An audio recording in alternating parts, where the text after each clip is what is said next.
Yashwantrao Chauhan Maharashtra open university की जानिब से आप तमाम तलबा और काउंसलर्स सेंटर पर मौजूद इस लेक्चर को सुनने वाले, इस इंटरव्यू को सुनने वाले तमाम हाजरीन का इस्तकबाल यूनिवर्सिटी की जानिब से, यशवंतराव चौहान यूनिवर्सिटी के अरबाब मजाज जो ज़िम्मेदारान हैं उन सब की जानिब से आप सबका इस्तकबाल है। हमारे दरमियान आज डॉक्टर अकीला सैयद गौस मौजूद हैं। मैं यूनिवर्सिटी की जानिब से उनका भी इस्तकबाल करता हूँ। आप जानते ही हैं कि उर्दू के साल सुवम के पर्चे के लिए, पर्चे का नाम है तारीख़ अदब उर्दू। इस पर्चे के लिए हमने आपकी सहूलत के लिए ये लेक्चर यूनिवर्सिटी ने तैयार किया है, जिसके किताब भी तैयार कर रही हैं मोहतरमा डॉक्टर अकीला सैयद गौस साहबा। और किताब के साथ ही साथ आपको, चूँकि आज ज़माना इलेक्ट्रॉनिक वसाइल का है, इसलिए किताब आप कब तक साथ में लेकर घूमेंगे, इसलिए एक साथ ही साथ आप अब ये मोहतरमा का लेक्चर इंटरव्यू जो आपके पूरे पर्चे को कवर करेगा। पहली किताब है, इस पर्चे को हमने 3 हिस्सों में यूनिवर्सिटी ने बांटा है, तकसीम किया है। पहला पर्चा है उर्दू अदब 1800 से 1857 के दरमियान। दूसरा पर्चा है उर्दू अदब 1857 से 1947 के दरमियान का अरसा उसमें कवर किया गया है। और तीसरा पर्चा है उर्दू अदब आज़ादी के बाद से सन 2000 तक। तो डॉक्टर साहिबा की तरफ पहला पर्चा है, किताब अव्वल है ना जी, उर्दू अदब 1800 से 1857। इस दरमियान में उर्दू अदब के ताल्लुक़ से जो कुछ भी मालूमात मोहतरमा डॉक्टर साहिबा हमको दे सकती हैं, हम कोशिश कर रहे हैं कि यूनिवर्सिटी की जानिब से कि वो सारी मालूमात आपको इस लेक्चर के ज़रिए पहुँचें। तो सबसे पहले मैं डॉक्टर अकीला सैयद गौस साहबा का भी इस्तकबाल करता हूँ यूनिवर्सिटी की जानिब से। मैं चाहूँगा कि सबसे पहले आप अपना तारुफ़ करवाएं कि आप जी कहाँ से कहाँ। वेणुताई चौहान महिला महाविद्यालय आर्ट्स एंड कॉमर्स अम्बे जोगाई में प्रिंसिपल हूँ। वहाँ पर मैं 20 साल से उर्दू पढ़ाती हूँ, सीनियर कॉलेज में और पीजी में, और पिछले 6 महीने से वहाँ मैं प्रिंसिपल का जॉब कर रही हूँ। माशाल्लाह। तो मैडम, चूँकि आपने कहा है कि उर्दू आप हेड ऑफ़ द डिपार्टमेंट है उर्दू की एक सीनियर कॉलेज में, तो आपका वास्ता तो गुज़श्ता कई बरसों से 15-20 सालों से आप उर्दू पढ़ाती आ रही हैं, और जाहिर सी बात है कि उससे कई बरस पहले से तो आप पढ़ती आ रही हैं जी। तो यानी उर्दू से आपका जो रिश्ता और नाता है बहुत गहरा नाता है जी। तो जाहिर सी बात है कि हम चाहेंगे कि इसी रिश्ते, उर्दू से आपके रिश्ते की कुछ फ़वायद हमारे तलबा को भी आपसे पहुँचें। जी।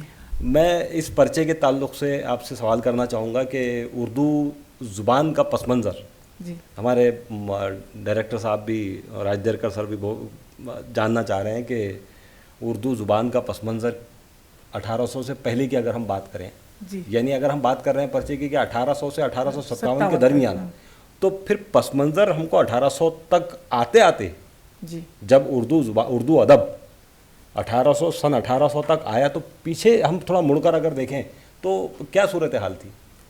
पहले उर्दू ज़ुबान की थोड़ा बता दें।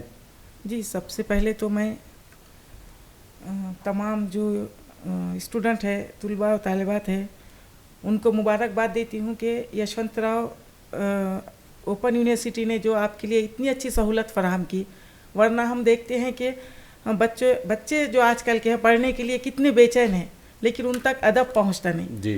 तो मैं इस यूनिवर्सिटी को मुबारकबाद देती हूँ, डॉक्टर बाबा साहेब मराठवाड़ा यूनिवर्सिटी की BOS की चेयरमैन होने के नाते, कि आप ये बहुत अच्छी आपने ये सहूलत निकाली है। वरना ऐसा होता है कि एग्ज़ाम आ जाते किताबें नहीं मिलती।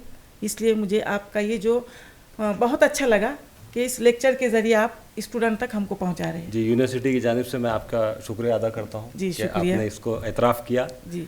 और मैं ये जो तुलबा है, तालिबात है, उनको एक बात बताना चाहूँगी कि जो भी चीज़ हम सीखते हैं तो पहले उसे जान लेना चाहिए, उसे समझ लेना चाहिए कि वो क्या चीज़ है। जी। जैसा कि अब हम बात उर्दू की आती है, तो इन बच्चों ने सबसे पहले अपने दिमाग में ये बात बिठा देना चाहिए कि उर्दू हर इंसान को आना ज़रूरी है। बिल्कुल और सही फिर ये जो मुस्लिम बच्चे हैं उनको तो आना ही है। और जब हम उर्दू अच्छा, ऑप्शनल लेते मैं हैं, थोड़ा सा माजरत चाहूँगा कि वो आपने कहा कि उर्दू हर मुसलमान बच्चे को आनी ज़रूरी है। हाँ। तो क्या उर्दू इसलिए मुसलमान बच्चों को आनी चाहिए कि वो मुसलमानों की ज़ुबान है? जी नहीं, ये उर्दू को यहाँ कमज़ोर कर दिया गया है मुसलमानों से जोड़कर, क्योंकि ये उर्दू तो सबकी ज़ुबान है। जी जी। मैं आपको एक शेर बताती हूँ, जी। बहुत ही अच्छा शेर है, गैर मुस्लिम का है, जो कि नात का शेर है। और नात बच्चों को मालूम है कि नात यानी ऐसी वो नज़्म जो हुजूर सल्लल्लाहु अलैहि वसल्लम पर लिखी जाती है, जी जी जी। उसे नात कहते हैं। तो मैं एक गैर मुस्लिम का शेर आपको सुनाती हूँ, जो कि मेरी किताब के ऊपर वो लिखा हुआ है कि इश्क हो जाए किसी से किसी को कोई चारा तो नहीं, इश्क हो जाए किसी से किसी को कोई चारा तो नहीं, पैगंबर पर सिर्फ मुसलमानों का इजारा तो नहीं। वाह वाह वाह। इतनी बड़ी बात की है ये गैर मुस्लिम ने, लेकिन यहाँ पर जोड़कर मुसलमानों से जोड़कर उसे कमज़ोर कर दिया गया है।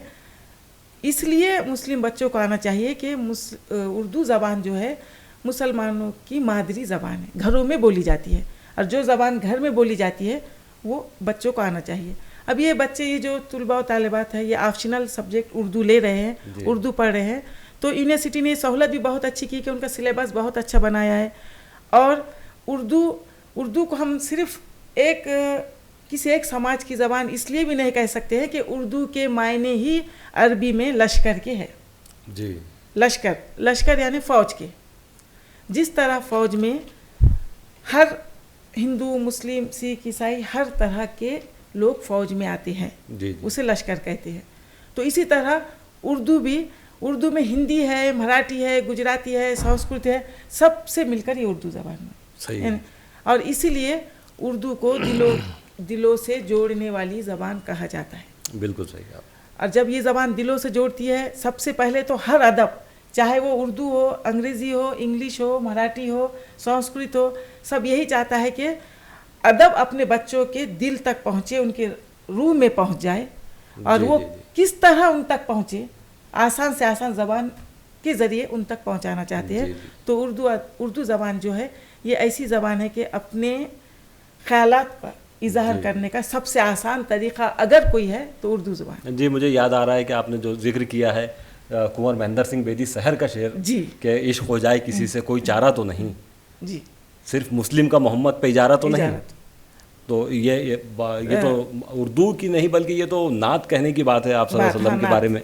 तो जाहिर सी बात है कि सर, उर्दू का एक ब्राह्मण जो है उन्होंने उस पर इतना अच्छा नात पर शेर बोला है जी। कि चोटी से हिमालय की तुझे नमस्कार करे है, हो चोटी से हिमालय की तुझे नमस्कार करे है, ऐ पैगंबर एक ब्राह्मण होकर तुझे प्यार करे। वाह वाह वाह वाह, बहुत खूब बहुत खूब। और ये वो उर्दू का लोग जादू है, ये वो लोग हैं जिन्होंने मज़हब चेंज नहीं किया, मतलब ये अपने मज़हब से निकलकर मुस्लिम नहीं हुए, जी, ये अपने मज़हब पर कायम है, अपने मज़हब पर एक अच्छा समझो अच्छे अपने मज़हब के मानने वाले, लेकिन दूसरों की मज़हब की तारीफ कर रहे हैं। उर्दू को देखिए, उर्दू को मुसलमानों की ज़ुबान इसलिए नहीं है कि उर्दू हिंदुस्तान में पैदा हुई है, तो इसलिए हम उसको मज़हब से जोड़ ही नहीं सकते। ये बात तो है, ये हिंदुस्तानियों की ज़ुबान है, इसका नाम पहले आज़ादी से पहले हिंदुस्तानी था।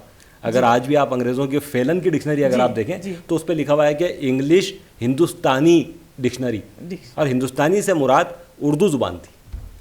तो खैर मैं ये सवाल फिर दोहराऊंगा आपसे कि थोड़ा सा हम सब्जेक्ट से अदब पर आएंगे। उर्दू अदब का पस मंज़र 1800 तक, उससे पहले का तो क्या मुझे जो 1800 से 1857 तक जी, ये जो मेरी किताब का मौजू है, किताब का नाम है, इसको 5 अबवाब में तकसीम कर दिया गया है, जिसमें सर ने अभी पूरे उसके बारे में बता दिए कि पहला जो अबवाब है कि उर्दू अदब की तारीख़, यानी अदब क्या है, उर्दू पर तो हमने जनरल देख लिए, तो पहला तो उस पर वो टॉपिक हो गया, लेकिन दूसरा जो है कि उर्दू अदब की शेरी असनाफ।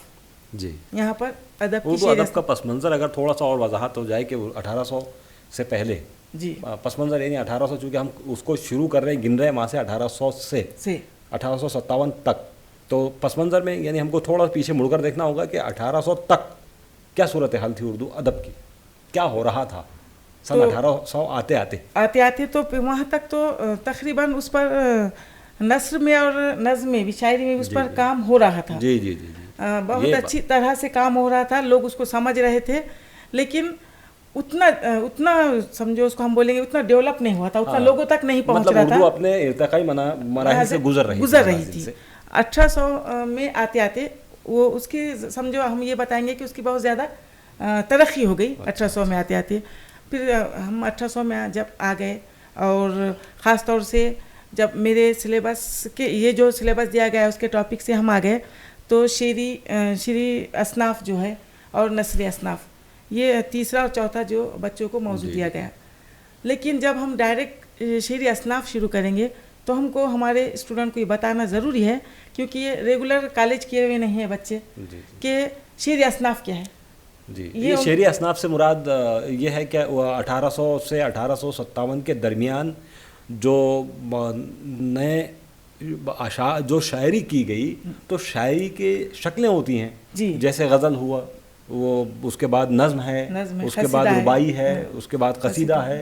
तो अब एक चीज़ इसलिए हमको उसको रुककर यहाँ इसलिए देखना पड़ेगा कि ये शेरी असनाफ 1857 तक इतनी नहीं थी जो 1857 के बाद बढ़ी, उसमें बढ़ गई। जैसे हम ये माने कि आज के दौर में आज़ादी के बाद और आज़ादी से थोड़ा पहले आज़ाद गज़ल, आज़ाद नज़्म, तो 1857 तक आज़ाद गज़ल नाम की चीज़ नहीं थी, आज़ाद नज़्म नाम की चीज़ नहीं थी।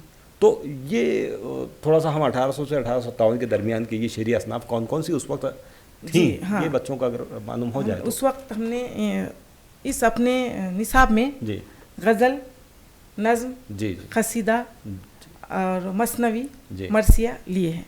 अच्छा, अब जब ये हमने शेर असनाफ में चीज़ें लिए हैं, गज़ल, नज़्म, तो बच्चों को ये जानना भी, ये समझना भी ज़रूरी है कि फिर अब गज़ल किसे कहते हैं, गज़ल क्या है, नज़म किसे कहते हैं, कसीदा किसे कहते हैं, मरसिया किसे कहते हैं। वरना जब इसकी तारीफ़ ही नहीं समझेंगे तो बच्चे ये समझ नहीं पाएंगे। तो बच्चों को समझाना अधर ज़रूरी है कि गज़ल किसे कहते हैं, गज़ल के लग़वी मायने क्या है। अब गज़ल के लग़वी मायने तो यहाँ पर हम देखते हैं कि महबूब से बातें करना, लेकिन महबूब नाम आते ही हर एक के जहन में, अगर वो मर्द है तो उसके जहन में महबूबा आ जाती है, महबूबी का नाम आता है, अगर वो लेडीज़ है तो उसके जहन में महबूब साहब का नाम आ जाता है। लेकिन महबूब यानी जिसे हम पसंद करते हैं, पसंदीदा चीज़। जी जी जी। और फिर गज़ल मोहब्बत से महबूब बना है, जिससे मोहब्बत की जाए वो हमारा महबूब है। फिर गज़लें भी अब दो तरह की है, इश्क़ हकीकी और इश्क़ मजाजी। अब इश्क़ हकीकी जो है उसकी तारीफ़ भी तो आप लोगों को मालूम होंगे कि वो शेर जिसमें शायर खुदा से मुखातिब होता है, यानी खुदा की तारीफ़ नहीं करता। अगर खुदा की तारीफ़ करा तो क्या होगा, वो हमद हो जाएगी, वो हमद हो जाएंगी। खुदा से मुखातिब करता है।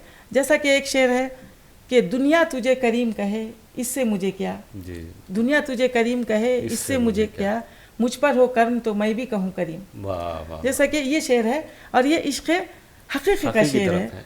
और उसी का दूसरा हिस्सा है इश्क़ मजाजी, यानी वो शेर जिसमें शायर महबूब से मुखातिब होता है। और अब महबूब से मुखातिब यानी दुनिया की कोई भी चीज़ ले लो, यानी उसके माँ बाप, बहन भाई, रिश्तेदार, किताब, अगर वो इस कंप्यूटर से बात करता है, कंप्यूटर, जिससे वो ये गज़ल की किस्म। अब फिर गज़ल और नज़्म में जब फ़र्क आएगा तो एक तफसीली बताने के बजाय मैं मुख्तसर बताऊंगी कि नज़्म वो सिन्फ़ है शायरी की कि जो मौजू के हिसाब से लिखी जाती है, उसका मौजू होता है, यानी नज़्म को नाम होता है, गज़ल को नाम नहीं होता। हम गज़ल का हर शेर जो है वो अलग माना रखता है, और नज़्म का हर शेर एक दूसरे से जुड़ा हुआ होता है, सिलसिला होता है। गज़ल का पहले शेर में अगर शायर महबूब की खूबसूरती की तारीफ़ कर रहा है तो दूसरे शेर में झट उसको बदुआ देता है। सही, ये गज़ल की खासियत है। गज़ल की खासियत है, उसका एक शेर अपने जगह पे मुकम्मिल होता है। तो ये गज़ल जो है वो 1800 से 1857 के दरमियान अपने उरूज पर थी, और मौज़ूआत उसके मुख्तलिफ मौज़ूआत थे। नज़्में भी हो रही थी, और नज़में भी अलग अलग मौज़ूआत पर, रवायती मौज़ूआत पर नज़में थी, कसीदे भी हो रहे थे, गालिब कसीदे कह रहे थे, ज़ौक़ कह रहे थे, मरसी कहे जा रहे थे, मसनवी हो रही थी, मसनवी भी लिखी जा। तो फिर अब कसीदे की बात आती है तो बच्चों को समझना चाहिए कि कसीदा किसे कहते हैं, यानी जो किसी की तारीफ़ में लिखा जाए, बादशाह की तारीफ़ में लिखा जाए। उस वक्त तारीफ़ में लिखे जाने वाले कसीदे बहुत आम हो रहे थे। फिर मरसिया भी हम देखते हैं कि ज़्यादातर उर्दू अदब में मरसिए करबला पर लिखे गए हैं। और फिर अब हम आएंगे कि नसरी असनाफ। यानी अब एक तो हमने पहले देख लिया कि चूंकि एक इकाई उसमें तीसरा बाब हम जिसे कहते हैं, हमने उसको इकाई जो है यूनिट जिसको कहते हैं, यूनिट कहते तो हैं। उसको हमने नाम दिया यहाँ पर बाब। तो किताब में आप पाएंगे कि बाब अव्वल, बाब दुवम, बाब सुवम। तो ये बाब सुवम जो आ रहा है ये है उर्दू अदब की नसरी असनाफ।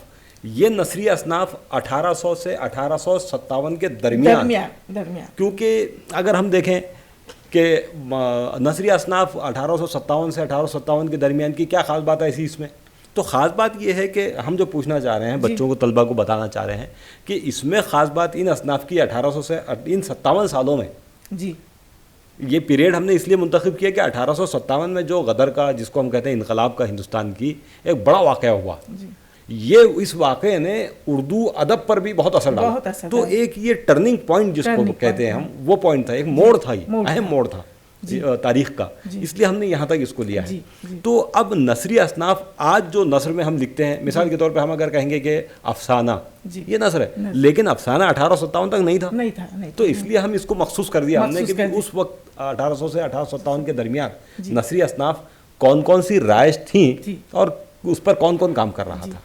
उस वक्त नसरी असनाफ जो थी, सबसे ज़्यादा जो था वो दास्तान थी। जी।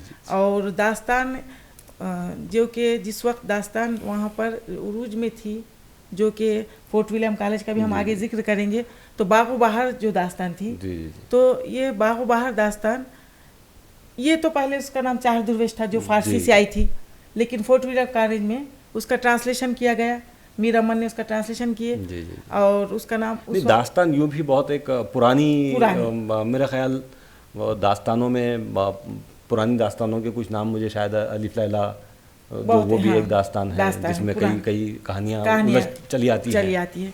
जैसे हम दास्तान हातिम ताई भी है, जो बच्चों ने सीरियल देखा है, हातिम ताई फिल्में भी बनी है उस पर, तो वो दास्तान है।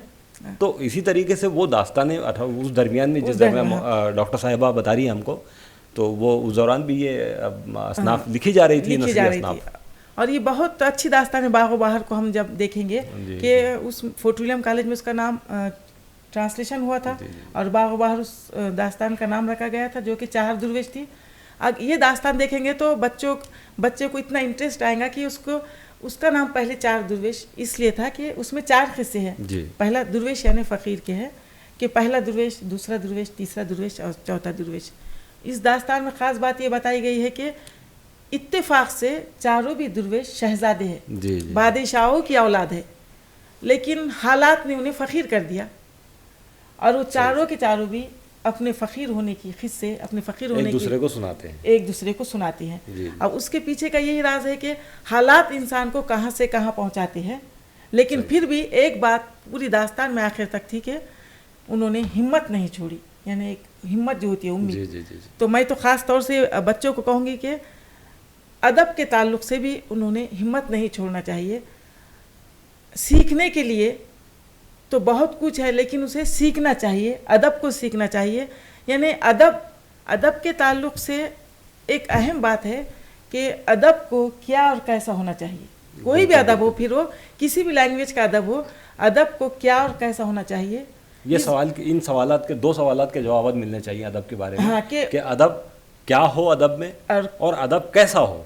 और ये दोनों सवाल का अगर हम जवाब देखेंगे तो एक पॉइंट पर आकर रुकता है कि अदब को क्या और कैसा होना चाहिए। इस बात का अंदाज़ा हम उस वक्त तक नहीं लगा सकते कि जब तक हम इस बात का अंदाज़ा नहीं लगा सकते कि ख़ुद ज़िंदगी को क्या और कैसा होना चाहिए। बहुत अच्छा, बिल्कुल। क्योंकि अदब ज़िंदगी से जुड़ा हुआ है।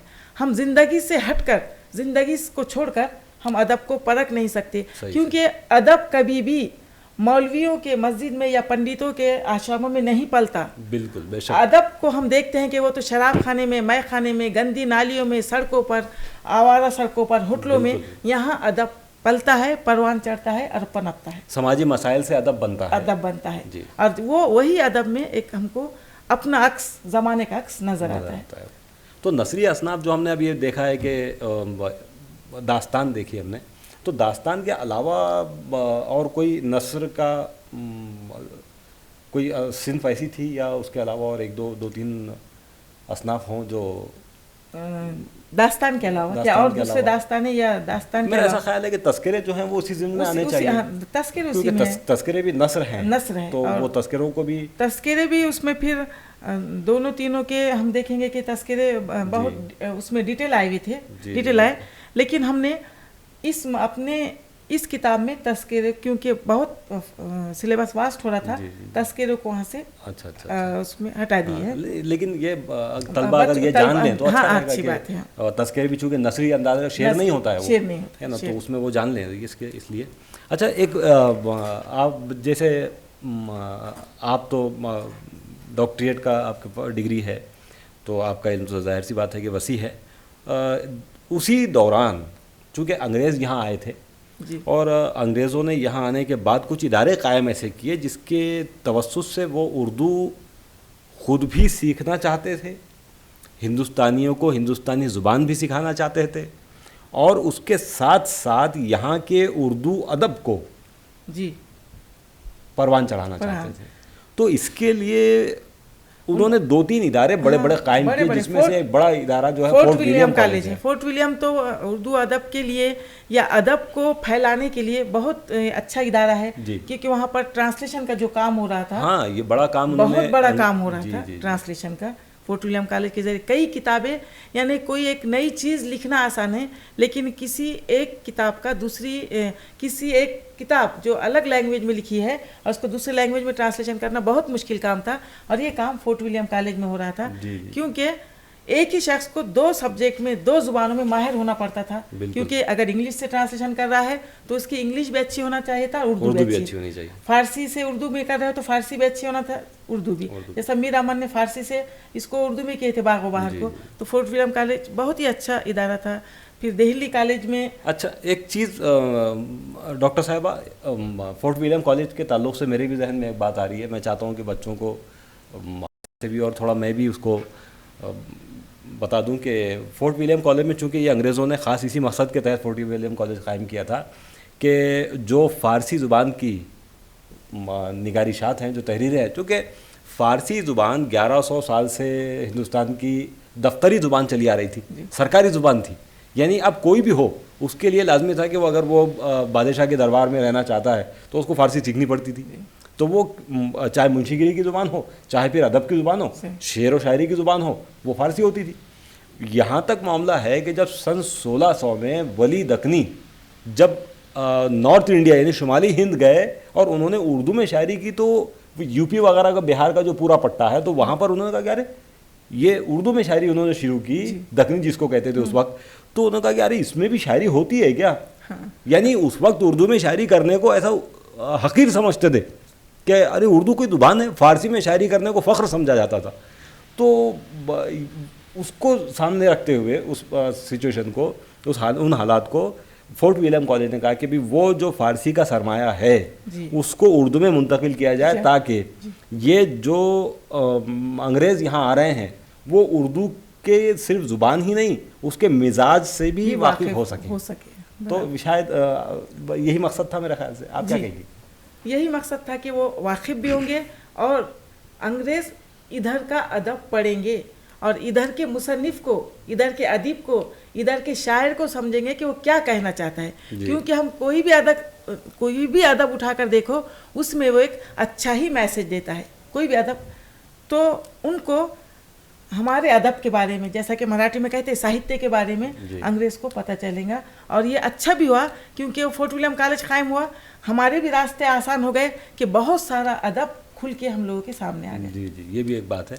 अच्छा, मुझे चूँकि ये सब अंग्रेज़ भी, जैसे हमारे यशवंतराव चौहान यूनिवर्सिटी का सबसे बड़ा हमने एतराफ़ करना चाहिए इस बात का कि यशवंतराव चौहान यूनिवर्सिटी के ये जिन लोगों ने भी ये फ़ैसला लिया है कि यहाँ उर्दू शुरू की जाए, ये वाक़तन ये इन लोगों का बड़ापन है, इन लोगों की उर्दू से मोहब्बत है कि ये फ़ैसला लिया। और आज भी ये लेक्चर यहाँ जो रिकॉर्ड हो रहा है, तो ये सारे तलबा जो इस लेक्चर को, इंटरव्यू को देख रहे हैं, उन लोगों ने ये बात समझ लेनी चाहिए कि ये इन लोगों की मोहब्बत ही है जो आपको लेक्चर की सूरत में भी किताबें दे रही है, लेक्चर की सूरत में दे रही है, जिससे कि घर बैठे उनको ऐसा है कि कॉलेज में जा रहे हैं, ये सब चीज़ें उनको देखने के लिए मिल रही है, और ये उर्दू से ही मोहब्बत है।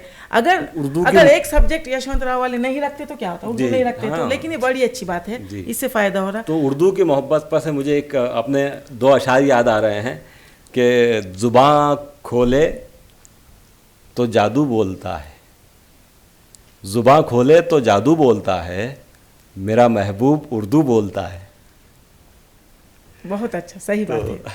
तो फिर महबूब यानी आप यशवंतराव यूनिवर्सिटी आपकी महबूब हो गई, बड़ी अच्छी बात है। लेकिन ये उर्दू आम हो रही है सर। उर्दू के ताल्लुक से मैं आपको बताना चाहूँगी कि हमने ये भी सुना है कि आप उर्दू के लिए कुछ खास अपने तौर पर भी काम करती हैं, तो थोड़ा सा, हालांकि ये सब्जेक्ट से हम, लेकिन फिर भी मालूम हो जाए तो ये अच्छा है कि इसी दरमियान, क्योंकि उर्दू क्या है और उर्दू की अहमियत को आज लोगों ने समझ लिया है।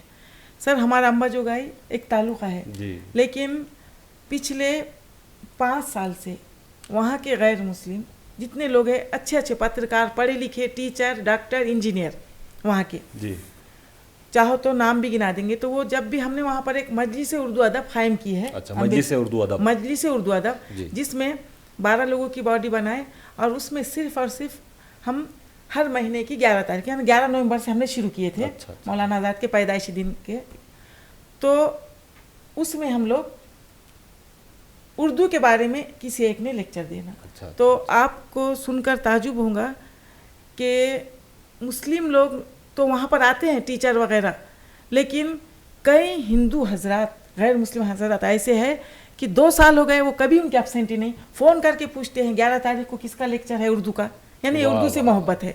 बिल्कुल, बेशक। और ये अब इतना हो गया है कि वहाँ नगर पालिका का मैं ख़ास तौर से अंबाजोगाई की शुक्रिया अदा करूँ कि उन्होंने उनका एक बहुत ही अच्छा मीटिंग हॉल दिया, और वो चपरासी इतना खुश हो जाते हैं कि हाँ उर्दू पर काम चल रहा है। और यही लोगों ने, वहाँ के गैर मुस्लिम ने हमसे रिक्वेस्ट किए कि हमको उर्दू सिखाओ, और हमारे कॉलेज में हर रोज़ शाम में 7 से 8 1 घंटा उनको उर्दू सिखाई जा रही है। और ये वादा है कि 70 दिन में पेपर पढ़ेंगे, और अब बहुत से लोग ने, गैर मुस्लिम ने, बहुत ही अच्छी तरह उर्दू सीख रहे हैं। बहुत अच्छी बात है। ये किस लिए हो रहा है कि ये उर्दू से मोहब्बत, उर्दू को चाहते हैं, उर्दू को समझते हैं। मतलब कि उर्दू को किसी कौम से या किसी ज़ात से नुकसान नहीं है, सिर्फ वो लोग समझ नहीं रहे हैं कि जो मुस्लिम लोग हैं कि उर्दू से पढ़ना चाहिए। मैं तो ये कहूँगी कि हर मुस्लिम बच्चे को उर्दू मीडियम से कम 10वीं तक पढ़ाना चाहिए। 11वीं 12वीं में उर्दू ऑप्शनल लेगा और वो तरक्की कर सकते हैं। उर्दू आना चाहिए, उर्दू को ज़िंदा रखना चाहिए। मेरा तो ये बहैसियत माहिर तालीम मुझे बुलाया जाता है, तो मैं हमेशा ये कहता हूँ कि उर्दू तो किसी की ज़ुबान है नहीं, लेकिन फिर भी हर मादरी, जिसकी जो मादरी ज़ुबान है, फितरी तौर पर उसूलन उसको उसकी मादरी ज़ुबान ही से इब्तदाई तालीम देनी चाहिए। बिल्कुल सही, बिल्कुल। मराठी का बच्चा है तो वो मराठी ही में देनी चाहिए उसको। हम हर कम्युनिटी वाला उठा छूटे के इंग्लिश मीडियम में भेज देते हैं उसको, ये एक ही चीज़ है। तो इसी उर्दू के इसकी मोहब्बत को, इसके मकसद को सामने रखते हुए फोर्ट विलियम कॉलेज के बाद एक और कॉलेज कायम हुआ था जिसका नाम था दिल्ली कॉलेज। तो दिल्ली कॉलेज ने भी मेरा ख्याल से उर्दू के लिए कुछ कंट्रीब्यूशन है उसका, तो ज़रा आप वो बता दें हम बच्चों को। तो कभी फोर्ट विलियम कॉलेज का जिस तरह उसमें हिस्सा है उर्दू के डेवलप में, तो दिल्ली कॉलेज में भी और दिल्ली कॉलेज के बाहर भी बहुत सी उर्दू अदब की किताबों को परवान चढ़ाया गया, लोगों के सामने लाया गया। उसमें भी नस्र और नज़्म दोनों चीज़ें, बातें वहाँ सामने आई। ख़ास तौर से उससे एक सबसे बड़ा फ़ायदा ये हुआ कि फोर्ट विलियम कॉलेज भी और दिल्ली कॉलेज भी कि उर्दू के मुसन्निफ़ीन जो है, उर्दू के अदीब जो है, उर्दू को चाहने वाले जो है, वहाँ पर वो काम को लग गए और उर्दू को अपनी तरह से फ़रोग़ देने लगे, उर्दू को लोगों के सामने लाने की कोशिश करने लगे। यानी फिर वो अदब मुख्तसर सा हो, तवील हो, लेकिन वो सामने आने लगा। कोई चीज़ रखी हुई है वो सामने आनी चाहिए, वो ये बात तो है। तो ये वो नुकात थे जो आपके उस सिलेबस में किताब अव्वल, तारीख़ अदब उर्दू की किताब अव्वल में ये नुकात शामिल थे, जिसने उर्दू अदब का अहाता किया था सन 1800 से 1857 के दरमियान का। मैं यशवंतराव चौहान महाराष्ट्र ओपन यूनिवर्सिटी के जानिब से उनकी नुमाइंदगी करते हुए ख़ान हसन नाकिब, मोहतरमा डॉक्टर अकीला गौस साहबा का शुक्रिया अदा करता हूँ कि वो यहाँ आई और हमारे तलबा को उन्होंने उनकी रहनुमाई मैं की। जाते जाते आपके तलबा को एक बात बताना चाहूँगी जी जी जी कि किसी भी काम की तकमील में, जी किसी भी काम की तकमील में खून जिगर सर्फ कीजिए, कि क्योंकि कोई ये नहीं देखता कि ताजमहल कब और कितने अरसे में बना, बल्कि ये देखता है कि कितना मुकम्मल, कितना जामे और कितना खूबसूरत है। बहुत अच्छे, बहुत अच्छे। ये मैसेज, यही पैगाम ऐसा है कि जो ये तलबा, हम ये जानते हैं, यूनिवर्सिटी भी ये जानती है कि आप लोग अपनी दीगर जिम्मेदारियां अंजाम देते हुए अपनी तालीम को जारी रखते हैं। आम कॉलेज की तरह नहीं है, आप दीगर काम भी अपने अंजाम देते हैं, ज़िंदगी की जिम्मेदारियां भी पूरी करते हैं और तालीम का जज्बा और शौक़ आपको यहाँ तक यूनिवर्सिटी के से ताल्लुक़ बनाने पर मजबूर किए हुए है। तो यही मजबूरी आपकी मोहब्बत में तब्दील हो गई है। हम ये चाहते हैं कि थोड़ी सी मेहनत 2 कदम 4 कदम आगे बढ़कर अगर आप और थोड़ी मेहनत करें तो इंशाअल्लाह बहुत अच्छे नताइज आपको हासिल हो सकेंगे। आपका यशवंतराव चव्हाण यूनिवर्सिटी से आपका राब्ता हमसे, यहाँ के ज़िम्मेदारान से, यहाँ की किताबों से, यहाँ के इल्म से आपका राब्ता यूँ ही बना रहे, इसी ख्वाहिश के साथ, इसी उम्मीद के साथ, नए ख्वाहिशात के साथ अलविदा लेता हूँ।